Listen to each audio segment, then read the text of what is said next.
Morning guys, कसे आहात तुम्ही? आय होप तुम्ही खूप मस्त असाल, छान असाल, सुंदर असाल, सुरक्षित असाल. आणि माझ्या एका नवीन व्हिडिओमध्ये तुमचं खूप खूप स्वागत आहे. सकाळची वेळ आहे आणि आता साधारणपणे 10:30 वाजलेले आहेत आणि ऊन तर आहेच पण थंडी पण तेवढीच आहे. आणि आता मला ज्ञानेसाठी दुपारचं जेवण करायचं आहे. दुपारचं जेवण करून त्याला ते जेवण चारून मग तो शाळेत जाणार.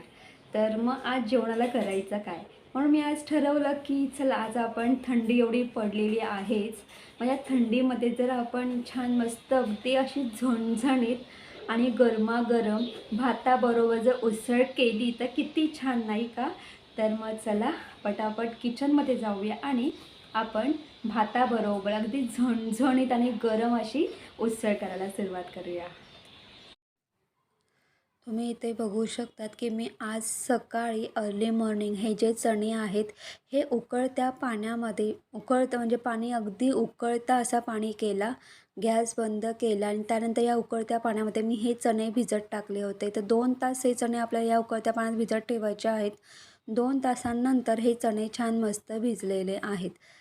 काल काय झालं माहिती आहे का, मला आज उद्या सकाळी आपल्याला जेवणामध्ये आपल्याला चण्याची उसळ करायची आहे, अगदी झणझणीत अशी. आणि मला चणे हे रात्री भिजत टाकायचे होते पण मी विसरून गेली आणि सकाळी उठल्यानंतर माझ्या लक्षात आलं की अरे आपल्या चणे भिजत टाकायचे होते, आपण नाही टाकले. मग मी त्यानंतर ते सकाळी गरम पाण्यात टाकले.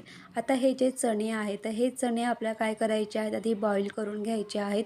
तर त्यासाठी मी ते हे चणे कुकरमध्ये ट्रान्सफर करून घेतले. त्याच्यामध्ये मी 1 ग्लास पाणी ॲड केलेलं आहे. आता काय करायचं आहे, झाकण लावून घ्यायचं आहे. मोठ्या गॅसवरती आपण 3 शिट्ट्या काढून घेणार आहोत. आणि कुकरमध्ये ना शक्यतो मी 1च ग्लास पाणी ॲड केलेलं आहे. त्याचं कारण म्हणजे असं, जास्त पाणी ॲड केलं ना की सगळं कुकर म्हणजे जशा शिट्ट्या होतात ना तसं ते पाणी वरती येतं, म्हणून मी इथे पाणी खूप कमी ॲड केलं आहे. तर इथे मी इथे एका साईडला स्टीम राईससुद्धा करून घेतलेला आहे. तर आता इथे आपण वाटण तयार करून घेणार आहोत. तर त्यासाठी बघा, मी इथे अर्धी वाटी सुकं खोबरं किसून घेतलेलं आहे आणि इथे मी 2 चमचे मी जिरं घेतलेलं आहे. आता हा जो खोबऱ्याचा कीस आहे तर हा छोटे 4 चमचे असा हा खोबऱ्याचा कीस आहे, म्हणजे मी अर्धी वाटी खोबऱ्याचा कीस घेतलेला आहे. तुम्ही तुमच्या आवडीनुसार कमी जास्त करू शकतात. आता हा जो खोबऱ्याचा कीस आहे मंद गॅसवरती छान मस्त अगदी ब्राऊन होईपर्यंत भाजून घ्यायचा आहे. त्यानंतर आपल्याला जिरंसुद्धा भाजून घ्यायचं आहे. जिरंसुद्धा आपण मंद गॅसवरती भाजून घेणार आहोत. तर इथे आपलं जिरं आणि खोबरं आपण भाजून घेतलेलं आहे. तर बघा, मी वाटण्यासाठी काय काय घेतलेलं आहे हे मी वेगळ्या पद्धतीने वाटण करणार आहे. तर इथे मी जिरं आणि खोबरं भाजून घेतलेलं आहे. इथे मी शंकेश्वरी मिरच्या घेतलेल्या आहेत. तर इथे मी 8 शंकेश्वरी अशा या मिरच्या घेतलेल्या आहेत. त्याचबरोबर इथे मी लसूण पाकळ्या घेतलेल्या आहेत 10 ते 15 आणि त्याचबरोबर इथे मी आलं घेतलेलं आहे. आता हे सगळं आपल्याला ग्राइंडरच्या भांड्यामध्ये ॲड करायचं आहे. पाणी ॲड करून हे ग्राइंड करून घ्यायचं आहे आणि याचं वाटण तयार करून घ्यायचं आहे. आता तुम्ही इथे बघू शकता, इथे मी शंकेश्वरी मिरची वापरलेली आहे. ही जी शंकेश्वरी मिरची आहे ना, ही खूप तिखट असते आणि खूप झणझणीत असते. आता मी इथे 8 शंकेश्वरी मिरची वापरलेली आहे. तर ही मला इथे उसळ खूप झणझणीत करायची आहे म्हणून. पण तुम्हाला एवढंच सांगेल, जर तुम्हाला उसळ जास्त तिखट नको असेल तर तुम्ही त्यानुसार मिरच्या कमी जास्त करू शकतात. शंकेश्वरी मिरची नसेल तर त्याऐवजी तुम्ही कुठलीही लाल सुकलेली मिरची वापरू शकतात किंवा तुमच्याकडे लालही मिरची नसेल तर तुम्ही काश्मीरी मिरची पावडर वापरू शकतात. आता आपलं वाटण तयार झालेलं आहे. तर इथे आपण एक कांदा, एक टोमॅटो बारीक चिरून घेतलेला आहे. मी इथे लसूणसुद्धा बारीक टेचून घेतलेला आहे. कोथिंबीर बारीक चिरून घेतलेली आहे. इथे मी कढई घेतलेली आहे. गॅस ऑन केलेला आहे. कढई गरम करून घेतले, गॅस बारीक केला आहे. आता याच्यामध्ये मी 2 पळी ऑइल ॲड केलेलं आहे.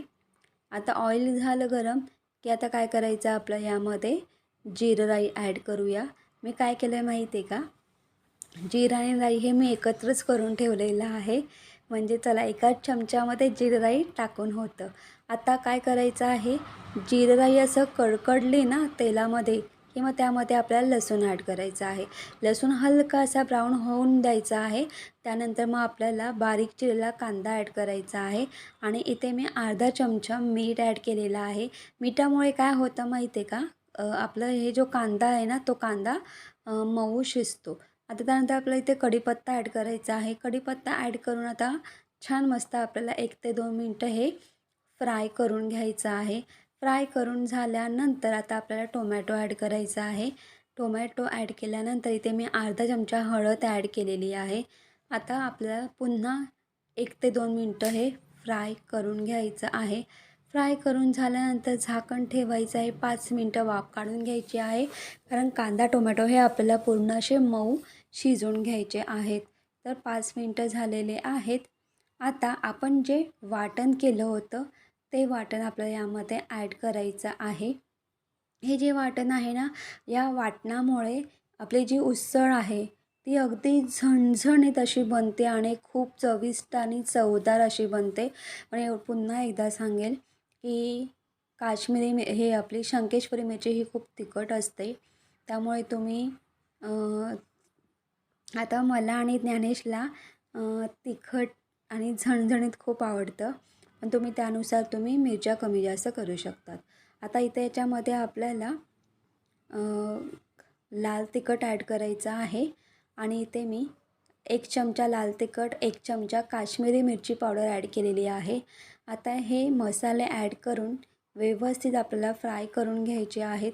आणि फ्राय करून झाल्यानंतर मी ते पुन्हा वाटणाचं पाणी ॲड केलेलं आहे. वाटणाचं पाणी ॲड करून झाल्यानंतर आपल्याला पुन्हा फ्राय करून झाकण ठेवायचं आहे आणि मंद गॅसवरती छान मस्त अगदी तेल सुटेपर्यंत आपल्याला अगदी 7 ते 8 मिनटं हे वाटण शिजवून घ्यायचं आहे, अगदी ऑइल सुटेपर्यंत. आता तुम्ही इथे बघू शकता, इथे आपले चणे शिजलेले आहेत.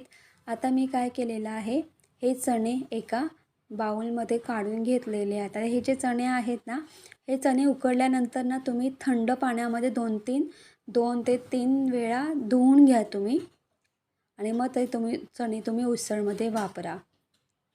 आता बॉईल झाल्यानंतर मी हे केलेलं आहे, हे चणे धुवून घेतलेले आहेत थंड पाण्यामध्ये.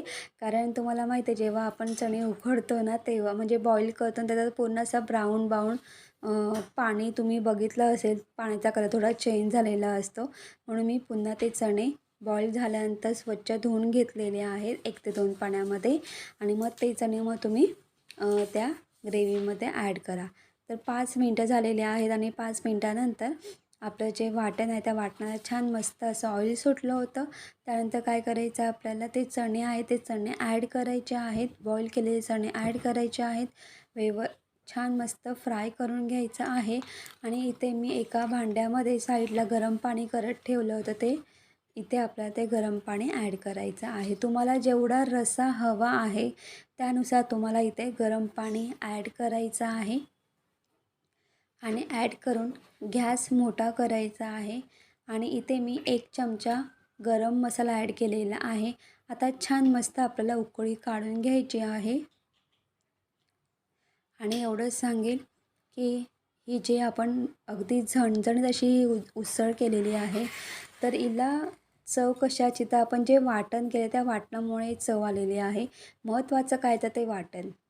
तर तुम्ही बघू शकता इथे छान मस्त अशी तरीसुद्धा आलेली आहे साईडला. आणि इथे भाजीला छान मस्त उकळी आलेली आहे. तर इथे आपली अगदी झणझण अशी उसळ तयार झालेली आहे. मी गॅस बंद केलेला आहे, कोथिंबीर ॲड केलेली आहे. ही उसळ आपण भातासोबत सर्व करून घेऊया. Our hearts beat to the city streets. We began to feel the fire. We rise like tall buildings as the chemicals they take us higher. The night's young and it's just begun as she puts her hand in mine. We wanna chase the night, wanna dance to the light.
तुम्ही बघितलं असेल की आपण चण्याची छान मस्त अगदी झणझणीत आणि गरम गरम अशी उसळ केलेली आहे.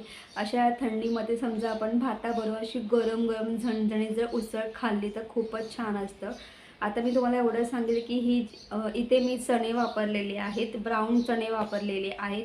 तर तुम्ही इथे चण्याऐवजी तुम्ही कुठलेही कडधान्य वापरू शकता. फक्त ते जे कडधान्य आहेत ते बॉईल केल्यानंतर 1 ते 2 पाण्यामध्ये साधारणपणे धुवून घ्या.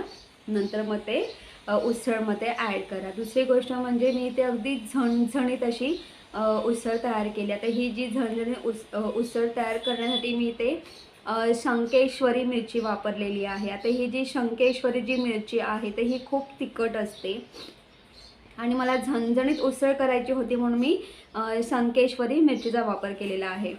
आणि मी इथे साधारणपणे 7 ते 8 शंकेश्वरी मिरची वापरलेली आहे. त्यामुळे जी उसळ आहे ते खूप झणझणीत झालेली आहे. जर म्हणजे तुम्ही तुमच्या आवडीनुसार तुम्हाला उसळ कशी कमी तिखट हवी त्यानुसार तुम्ही शंकेश्वरी मिरची तुम्ही कमी जास्त करू शकतात. दुसरी गोष्ट म्हणजे अशी जर तुमच्याकडे शंकेश्वरी मिरची नसेल तर तुम्ही त्याऐवजी कुठलीही लाल मिरची वापरू शकता किंवा तुमच्याकडे लाल मिरची नसेल तर तुम्ही काश्मीरी मिरची पावडरसुद्धा वापरू शकता, काही हरकत नाही. पण ही जी उसळ आहे ना एकच नंबर लागते, चवीला तर भन्नाट अशी लागते. आणि ही उसळ तुम्ही गरम गरम भाताबरोबर खा, खूपच छान लागते. तर गाईज तुम्हाला माझा व्हिडिओ कसा वाटला ते कमेंट्स करून सांगा. जर तुम्हाला माझा व्हिडिओ आवडला असेल तर माझ्या व्हिडिओ लाईक शेअर करा आणि माझ्या चॅनलवरती नवीन असाल तर माझं चॅनल सबस्क्राईब करायला अजिबात विसरू नका. तोपर्यंत बाय बाय, टेक केअर. तुम्ही तुमची काळजी घ्या आणि पुन्हा एकदा आपण एका नवीन व्हिडिओमध्ये भेटूया. तोपर्यंत बाय बाय.